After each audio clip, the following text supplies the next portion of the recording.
Bonjour, je suis Clément Lambert, responsable technique de la coopérative. Jérôme Dorier, depuis 30 ans dans la vallée du Rhône, producteur de pêche sanguine. Mon exploitation fait 40 hectares et compte 10 hectares de pêche et nectarine sanguine.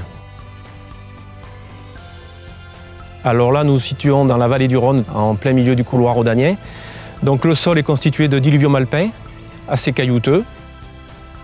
Le climat, c'est le climat de la vallée du Rhône, avec du vent, du mistral. Pour moi, il est idéal pour le fruit à noyaux, pour les pêches. C'est-à-dire qu'il est froid d'hiver, avec des fois des printemps un peu capricieux par rapport aux gelées printanières. Toujours des floraisons au mois de mars. Été souvent chaud et sec, ce qui nous permet d'avoir des taux de sucre très satisfaisants. Et souvent l'été, des amplitudes thermiques qui nous permettent d'avoir des belles sanguinités sur la chair des pêches. En l'occurrence, le producteur, toute l'année, il travaille les pêches. Outre la taille et l'éclaircissage ou la récolte, le producteur va travailler l'arbre et l'accompagner à toutes ses phases de développement, en arrosant ou en irriguant comme il le faut. Pour déterminer ma date de récolte, je commence à regarder les fruits les plus exposés au soleil et dès que je sens qu'ils ont une certaine fermeté un peu moindre, on attend encore un jour ou deux et on commence les premières cueillettes. On cueille à peu près en 3 passages.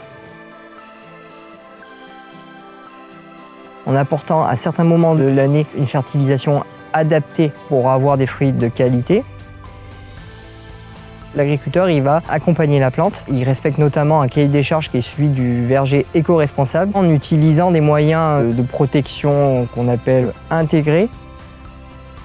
En l'occurrence, ici, il utilise de la confusion sexuelle qui est une méthode de lutte contre des papillons qui sont nuisibles pour la pêche.